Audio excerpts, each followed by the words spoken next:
안녕하세요. 조윤중입니다. 심사기준 정리 강의 시작하겠습니다.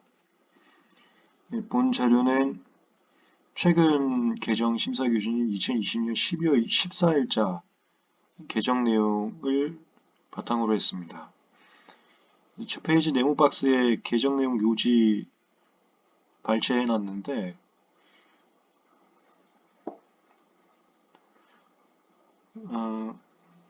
여기서 뭐 특별하게 언급할 내용엔 특이점이 임시명사제도, 그 다음에 준스케 연장 출원 중에서 그 등록 지연 파트, 출원인으로 인해서 지연된 기간, 거기를 좀 바꿔놨습니다. 그거 시험 출제 가능성 굉장히 높습니다. 요거 두 개 좀 잘 잡아두시기 바랍니다. 우선 심사 사유 개정은 우리 이미 시험 시간에 많이 했었기 때문에 여기서 특별한 내용을 언급할 필요는 없고, 최근에 2020년 12월에 파라미터 발미형 기재요건 관련된 개정이 좀 많았었는데 이거 아무 의미 없습니다. 이거 판례노트에서 보지 못했던 문장들 좀 나오는데 이따가 제가 말씀드리겠지만 포인트 핵심 단어 하나만 말씀드리겠습니다. 그것만 보면은 시험 문제 출제된다 하더라도 OX 충분히 가능하시니까 얘는 괜찮습니다. 이거 두 개만 좀 잘 잡아두시죠.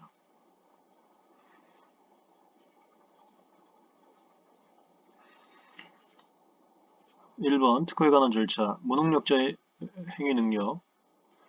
무능력자는 법정 대리인에 의해서만 특허에 관한 절차를 밟을 수 있는데 아직 기출문제 나온 적은 없습니다. 다만 민법에 써있는 직접 특허에 관한 절차를 밟을 수 있는 경우가 있습니다. 법정 대리인 없이 무능력자가 특허에 관한 절차를 밟을 수 있는 경우도 있다. 이렇게만 좀 알아두시기 바랍니다. 무슨 소리냐면 지문에서 혹시라도 무능력자는 법정 대리인에 의하지 아니하면 특허에 관한 절차를 밟을 수 있는 경우가 없다 하면은 X 찾아낼 정도. 그래서 지금 여기 지금 법정 대리인 없이 할 수 있는 경우가 민법 사항들을 예시해놨는데 이거 절대 뭐 외우거나 보라고 제가 써놓은 건 아니고 이런 상황들이 있을 수 있구나 정도만 적어두시면 됩니다. 그 다음에 얘는 시험 문제 많이 나올 수 있는 문장입니다. 무능력자는 특허법 규정에 따라 누구라도 할 수 있는 심사 청구 및 정보 제공. 얘가 뭐냐면 이거 특허법 4조에 있는 겁니다.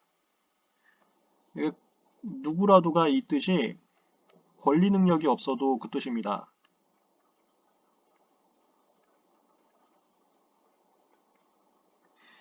특허에 관한 절차는 권리 능력이 있어야지만 밟을 수 있는 절차와 권리 능력이 없어도 밟을 수 있는 절차가 있습니다. 그 표로서 다 정리를 해드렸었는데 권리 능력이 없어도 밟을 수 있는 절차도 법정 대리인을 통해서 밟아야 됩니다.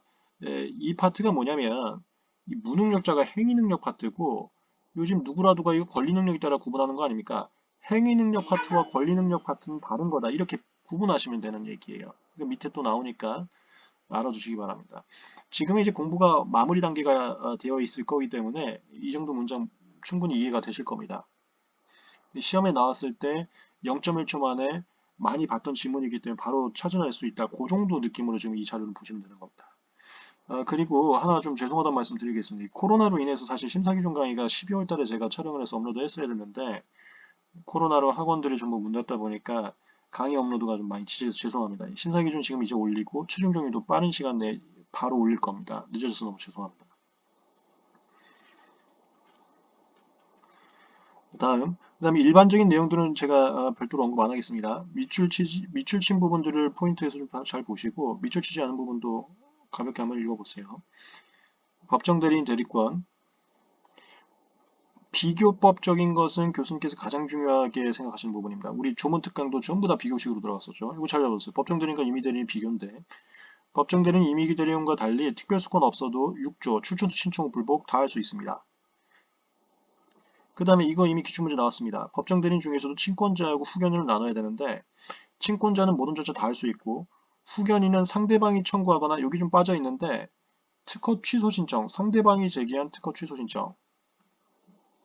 그러니까 미성년자가 특허권자 쪽이라고 보시면 됩니다. 상대방이 제기한 것은 특별한 제한 없이 할 수 있는데 그 외의 것은 후견 감독이 동의가 있어야 됩니다. 친권자, 후견인 나누세요. 이렇게 보시면 됩니다. 법정 대리인, 임의 대리인 나눠서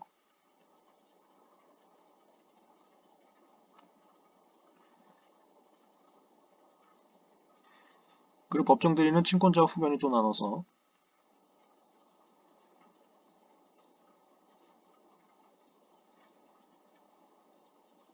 임의대리인 같은 경우는 제내자의 임의대리이건 제외자의 임의대리이건 똑같습니다.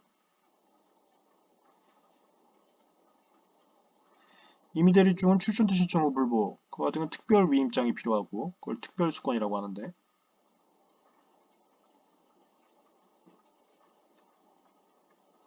친권자나 후견인은 출전투 신청 불복할 때도 특별수권 필요 없어요. 근데 후견인 같은 경우는 능동적으로 하는 절차라고 얘기를 하게 되는데 그건 후견 감독의 동의가 필요한 경우가 있습니다. 친권자는 아무것도 필요 없다. 이렇게 권한을 구분하시면 되는 거예요. 이걸 대리권 범위 대비라고도 하는데 대리권 권한, 대리권. 넘어가겠습니다. 시험 문제 아주 자주 나올 수 있는 파트입니다. 제외자가 특허관리인 선회하지 않은 경우 이건 반려사유입니다. 반려사유는 보종으로서 하자치우가 안 됩니다. 특허관리는 선회하는 보종으로서 흥결을 해소하는 것이 허용되지 않습니다. 잘 잡아두시기 바랍니다.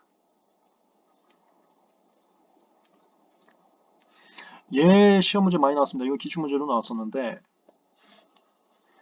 이거 우리 이미 강의 시간에도 많이 말씀드릴 좀 드렸었습니다.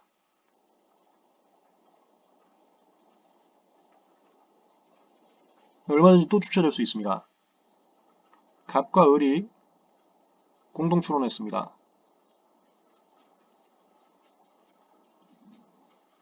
그러고 나서 여기서 심사청구 절차를 밟으려고 합니다. 그런데 갑은 제외자고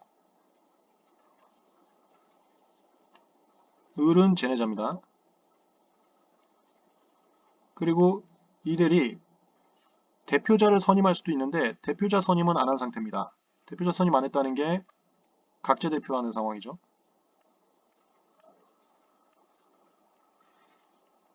요랬을 때 심사청구 절차를 갑이 했습니다. 이름은 심사청구 반려됩니다. 근데 심사청구 절차를 여기다 옆에다 쓸까요? 케이스 1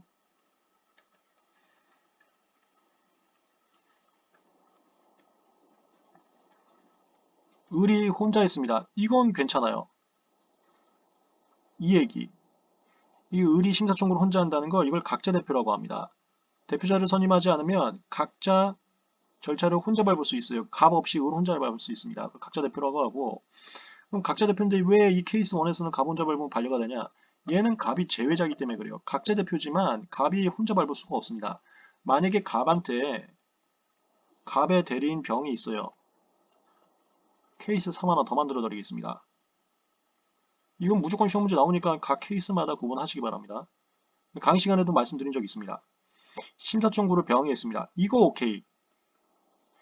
왜 그러냐면 심사청구 절차는 출전투 신청 후 불복이 아니잖아요. 각자 대표할 수 있는 게 11조이랑 갖고 빼고 각자 대표할 수 있죠. 그게 출전투 신청 후 불복 빼고 아닙니까? 출전투 신청 후 불복에서 특복 빼고 심사청구는 거기에 해당하지 않으니까 각자 대표 가능합니다. 그 다음에 병은 갑의 대리니까 또 가능한 거야. 케이스 3은 가능, 케이스 1만 반려돼서 불가능. 구분하시기 바랍니다. 하나 더 잡자면 여기서 만약에 여기서 출원 취하를 해. 출원 취하는 출전투 신청 후 불복에서 그 특복 빼고 나머지에 해당되지 않습니까? 11조이나 갖고 이건 무조건 병하고 을이 같이 해야 됩니다.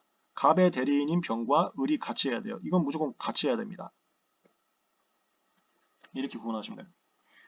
그 밑줄 친 질문 보겠습니다. 제내자와 제의자가 공동으로 출원한 경우 11조이랑 갖고 출전투 신청 후 불복에서 특복 뺀 거 균형 절차를 제외하고 이게 여기 지금 제가 예시한 심사청구로 보시면 되는데 그때는 제내자는 이 예시한 거에서는 을이죠. 을은 단독으로 할 수 있으나 제외자는 이 갑이죠. 특허관리 선임하고 주지 않고서는 단독으로 할 수가 없습니다. 무슨 소리인지 이제 알겠죠? 내려갑니다. 통화리 이건 장래 사건에 대해서도 가능하고 사건을 특정하지 않고 그냥 전부 다 그냥 앞으로 내가 뭔가 발명하면 네가 줄어내 이런 게 가능합니다. 이건 민법에 없는 특이한 제도이기 때문에 적어두시기 바랍니다. 이 복수당사자 복도당사자 중 일부만 대리인을 선임한 경우 그 대리인은 전원을 대표해서 이게 여기에요. 여기 지금 갑하고 을이 공동 출원했을 때 갑이 병을 대리인을 잡았습니다. 병 혼자 심사청구 가능합니다.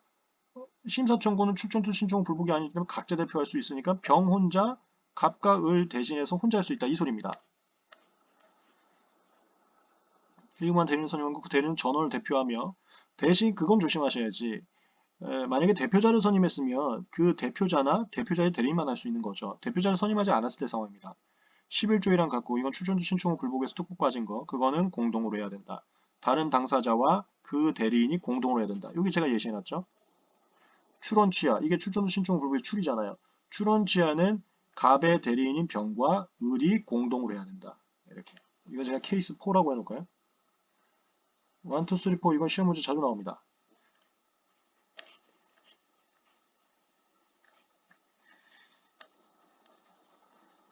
기간, 얘 심시한번 나오는 겁니다. 기간의 말일이 공휴일이면 다음 날로 만료하는데 그 다음 날로 만료한다는 건 절차에 관한 것만이고 여기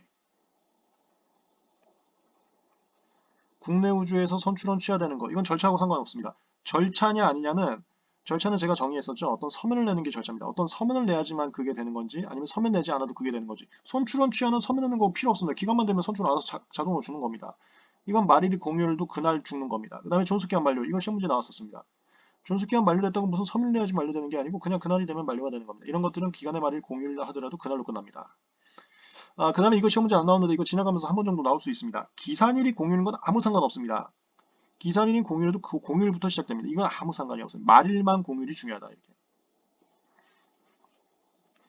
연장 단축. 여기 제가 밑줄 친 거는 법정 기간과 지정 기간에 또 대비여서 대비는 무조건 교수께서 좋아하시니까 출제 가능성 높아서 제가 밑줄 쳐놨는데 법정 기간은 여러 가지 기간들이 있습니다. 그거 다 외우셔야 됩니다. 제가 최종 정리 강의에서도 외울 것들 다 정리해놨는데 최종 정리 강의 때 다시 한번 좀 말씀드리겠습니다. 법정 기간은 연장될 수 있는 게 이거 거부심 청구 기간 하나밖에 안 됩니다. 나머지 법정 기간 연장이 가능하지 않습니다. 근데 지정 기간은 모든 지정 기간 연장 가능할 수 있습니다. 그 다음에 법정 기간은 절대 단축할 수 없고 지정 기간은 직권으로는 단축이 안 됩니다. 청구에 따라서는 단축할 수 있습니다. 대비는 시험 문제 아주 잘 나옵니다. 그 다음 전산장애 이것만 좀 적어주시면 돼. 전산장애가 있을 때는 전산자재 제거된 다음 날에 다시 서류를 낼 수 있는데 다만 그 전산장애가 사전에 공지한 경우는 해당하지 않습니다. 이것도 기출문제 나왔습니다. 이건 너무 많이 나왔었습니다. 이건 전혀 의미가 없는데 이렇게 심사기준에 명시를 하다 보니까 교수님께서 많이 내셨는데 처분의 주체 문제. 처분의 주체 문제는 전 왜 출제하는지 이해가 되지 않습니다. 아무 중요한 내용이 아닙니다. 근데 매년 거의 한 문제씩 나오고 있기 때문에 알아두시기 바랍니다. 우리 문제풀이 강의에서도 많이 했었고 조문특 강의에서도 많이 했었는데 뭐 특허청장님은 심판원장님은 하면은 별로 틀린 문제 안 나오는데 심사관님은 하면 틀린 문제 많이 나온다고 했었죠. 조심하시죠. 무효처분 주체는 심사관님은 될 수 없습니다. 특허청장 또는 심판원장님 가능. 심사관님 나오면은 심사에 관련된 건지 봐서 항상 조심하시기 바랍니다. 처분의 주체 문제. 아주 의미 없는데 가끔가다 시험 문제 나오는 게 이 처분의 주체와 수신처. 처분의 주체와 수신처. 처분의 주체는 누구누구 은는이가 라고 시작하면 처분의 주체 문제고요. 수신처는 누구누구에게라고 하면 수신처 문제입니다. 연습 많이 했었죠.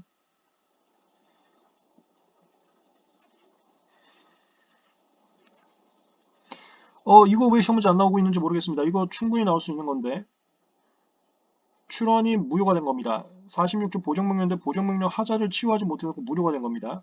출원이 무효되면 첫 번째 이거 선원증이 날아갑니다.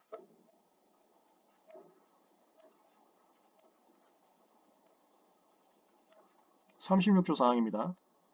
출원이 무효치하 포기 거절결정액정 기각 신결결정돼서 특허권이 발생하지 않으면 선원증이 날아갑니다. 그 다음에 출원이 무효치하 포기 거절결정액정 기각 신결결정돼서 존재하지 않으면 국내우주 못합니다. 국내우주 하려면 선출원이 살아있어야 됩니다. 그 다음에 출원이 날아간 보상급청권 처음부터 소급 소멸합니다. 1, 2, 3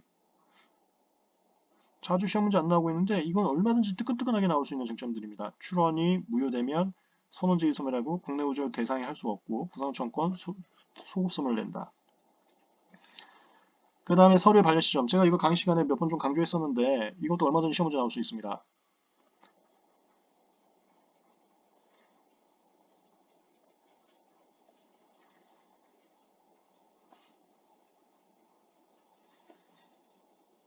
여기서 반려이후 통지합니다. 그럼 지정기간 줍니다.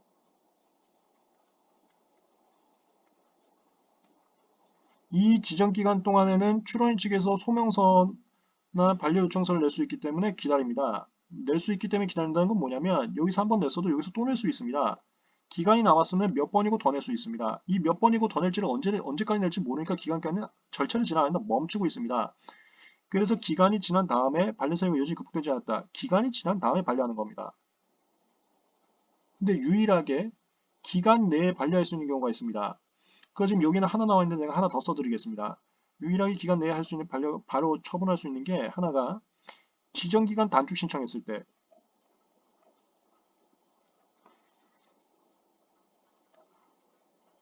단축 신청하면 지정기간 끝나지 않는데 바로 반려시켜 버립니다. 그 다음에 하나 더 여기 나오는 거 반려 요청했을 때 반려 요청하면 지정기간 기다리지 않고 바로 반려합니다. 이 즉시 처분하는 경우와 기간이 지나서 처분하는 경우 나눠서 구분하시기 바랍니다. 반려 요청을 받으면 이게 여기 반려 요청 서는 겁니다. 즉시. 그 다음 그게 아니면은 지정기간 지나고 나서 이거 소명기간이 지정기간 얘기하는 겁니다. 지나고 나서 반려. 그 여기에 또 넘어가시는 분은 없죠. 소명기간 종료된 후 즉시. 이 즉시에 이거 포인트 잡으시면 안 되는 겁니다. 이건 소명기간 종료됐다는 게 포인트입니다. 이건 소명기간 종료되기 전이라는 거고요. 네, 구분하시고. 그 다음에 대비 나왔네요. 46조 보정사유와 시행규칙 11조 반려사유의 차이점. 보정사유는 보정으로서 하자치유가 가능한데 반려사유는 보정서 제출이 안됩니다. 보정이 불가능합니다. 그거의 대표적인 예가 아까도 봤지만 5조 위반. 5조 위반이 제외자인데 특허관리 선임하지 않은 거죠. 이건 특허관리인 사후 선임으로서 하자치유가 되지 않습니다.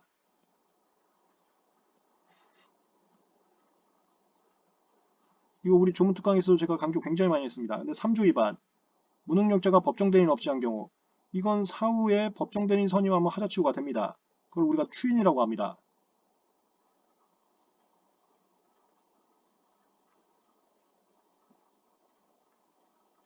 이걸 다른 말로 표현하는 게 이겁니다. 특허관리 선임 불가가 얜 반려사유이기 때문에 보정이 불가하다. 이렇게 표현하는 겁니다.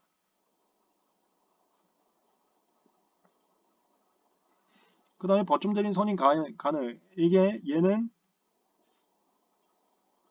절차 무효사유이기 때문에 보정이 가능합니다. 이 소리하고 같은 겁니다. 이거 구문 문제, 시험 문제 얼마든지 많이 나올 수 있습니다.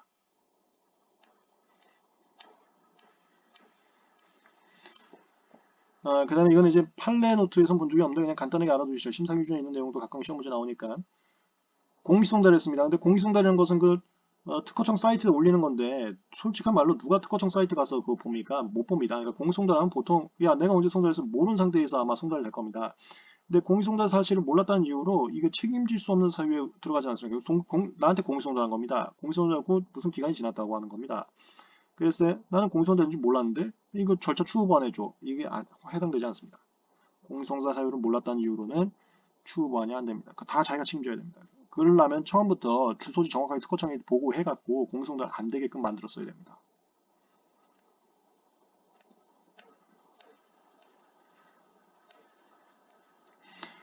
내용 정리가 잘 되고 계시죠? 제가 일부러 막판이다 보니까 정리용으로 하는 또 강의고 해서 속도 빠르게 하고 있습니다.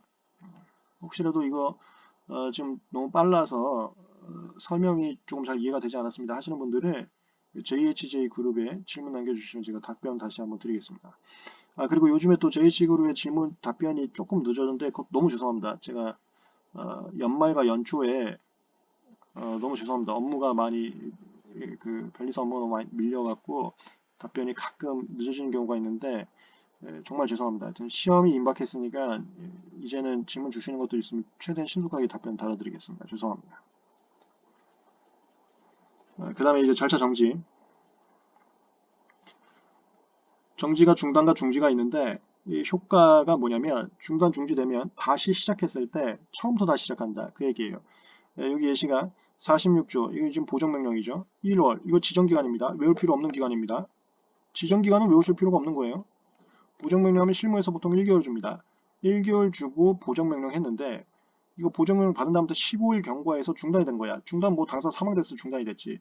그 이후에 수개가 돼갖고 다시 절차를 시작하면 잔여 기간인 뭐 한 15일 주는 게 아니라 처음부터 전체 기간 다시 줍니다. 다시 1월을 줍니다. 이게 법조문에는 이렇게 써 있습니다. 다시 모든 기간이 진행된다. 근데 제가 수업 시간에 말씀드렸죠. 요즘 교수님들께서는 이런 법조문에 있는 추상적인 문장으로 시험 문제 출제하지 않고 실무적인 문제를 출제하겠다고 공공연하게 말씀하시고 있습니다. 그게 뭐냐면 이런 식으로 내는 겁니다. 예제로 내는 겁니다. 그걸 보충하는 게 심사기준 정리강이고요. 그 다음에 절차의 효력승계. 이것도 법조문은 뭔지 여러분 다 아십니다.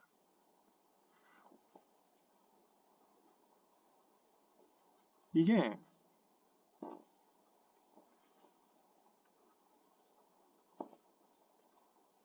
여기서 이제 갑이 출원합니다. 그리고 심사 청구도 했는데 거절유가 통지됐습니다. 그리고 이제 지정기간을 줬어요. 이게 의견서 제출 기간입니다. 요 중간에 여기서 특박권을 팔아버린 거예요. 을로 출원이 명의 변경됐습니다. 특허 출원 후 특박권 양도는 명의 변경에 효력 발생하죠. 여기 출원이 명의 변경했습니다.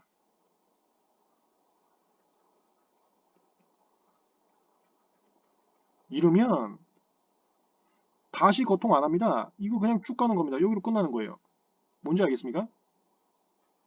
이 특박권 양도하고 네, 그림 하나 더 그려드릴게요. 이게 실무 스타일이라는 겁니다. 똑같은 조문인데 이런 실무 스타일로 출제를 하시겠다는 거예요. 똑같이 쓰겠습니다. 이 갑이 출원하고 심사 청구했습니다. 거통 나왔습니다. 이거 지정기간 좋습니다. 여기서 갑이 사망한 겁니다. 사망하고 여기서 을이 예를 들어서 수계했습니다. 그러면 을이 수계하고 이거 거통 다시 처음부터 시작합니다. 여기서 지정기간. 이 차이 아시겠습니까? 이게 지금 절차 중단 사유고 사례.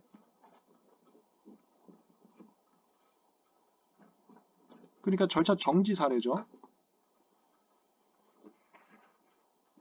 이건 정지 사례가 아니에요. 이건 중단하고 중지가 아니지 않습니까?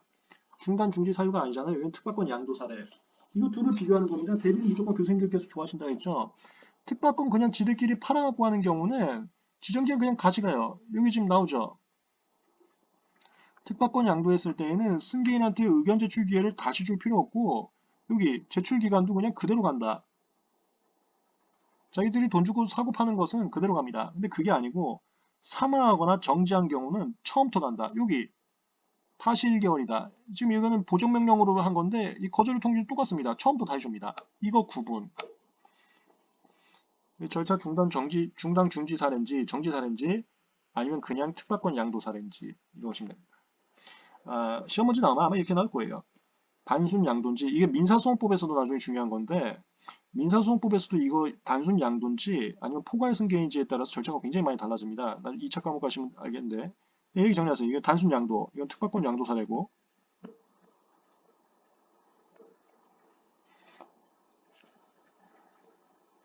이 양도는 그 특정 승계 얘기하는 거고 이거는 특박권 포괄 승계 사례입니다. 그 양도하고 포괄 승계는 다른 거 아시죠? 민법에서 이렇게 구분하세요. 포괄 승계와 단순 양도. 여기 조문이 이게 이제 18, 19조인데 권리가 이전된 경우에는 이전 후의 승계인에 대해서도 그 효력이 미친다. 법조문은 그렇게 써 있습니다. 그 법조문이 실무형으로 낸다면 승계인에게 다시 의견제출 통지를 발송할 필요가 없다. 왜? 그 전에 갑한테 의견제출도 발송한 게 그대로 승계인이 의뢰인께 효력이 미치기 때문에 이거 중단과 양도 구분해 보시고요. 그 다음에 이거 기출문제 아마 나왔을 것 같긴 한데 PCT는 강의 시간에 많이 강조했지만 파트 1인지 3인지 잘 구분하셔야 됩니다. 문제 푸실 때.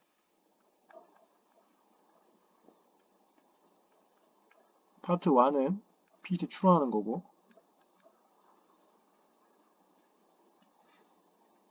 파트 3는 진입하는 겁니다. 여기는 PCT 출원서 내는 거고 여긴 203조 서면과 각종 번역문 내는 겁니다. 그 어떤 서면 내는지 이런 걸로 이제 구분할 수 있는데 파트 1에서 PPT 출원서를 우편으로 제출한 경우와 파트 3에서 각종 번역문을 우편으로 제출한 경우 이거 효과가 다릅니다. 그거 이거예요. 국제 출원에 대해서만 적용하며 이게 파트 1에 대해서만 적용하면 이 소리야. 파트 1에서 우편을 제출하면 우편을 제출해도 특허청의 도달입니다. 근데 국내 단계의 진입 이게 파트 3 얘기하는 겁니다. 파트 3에서 우편을 제출하면 우체국 도달일이 특허청 도달일이에요. 여기는 특허청 도달일이 도달일이고 파트 3는 우체국 도달일을 특허청 도달일로 봐줍니다.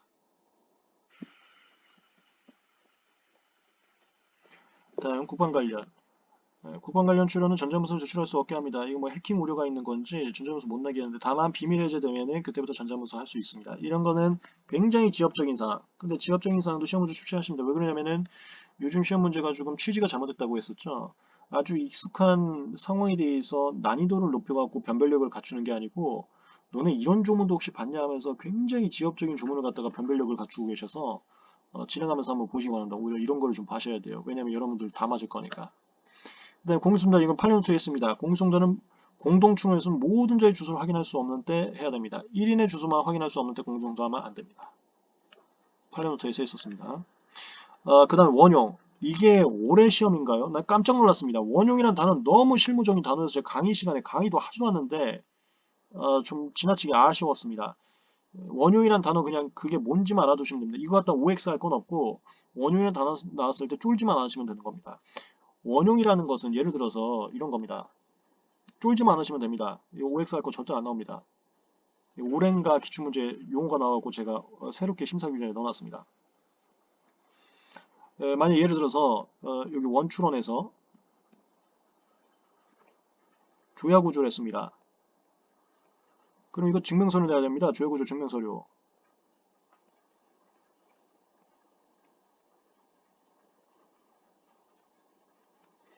이 원출원 갖다 분할 출원하면서 똑같이 54조 했습니다. 그럼 얘도 증명서류 내야 됩니다. 근데 증명서류 이미 냈던 거하고 똑같은 내용 아닙니까? 똑같은 내용은 또 내지 않고 이미 냈던 거 언제 냈던 거 있는데 그거 그냥 제가 원용하겠습니다. 그걸로 다시 봐주세요. 요게 가능합니다. 조약 증명서류로 또 내도 되는데 또 내지 않고 이미 낸 서류이기 때문에 예전에 낸 서류로 그냥 낸 걸로 해주세요. 그걸 원용이라고 합니다. 취지를 기재함으로써 원용합니다 라는 그걸 씀으로써 증명서를 가름한다. 가름한다는 게 안 내도 된다는 소리예요. 그럼 원용이란 단어가 있습니다. 알아만 두시면 됩니다. 비밀 누설 금지 이건 강의 시간에 굉장히 많이 강조했었는데 과거도 포함된다. 있었던 자도 비밀 유지해야 된다. 됐습니다. 여기까지가 절차 총칙 파트였습니다. 절차 총칙 파트. 그 다음에 2번 출원 절차.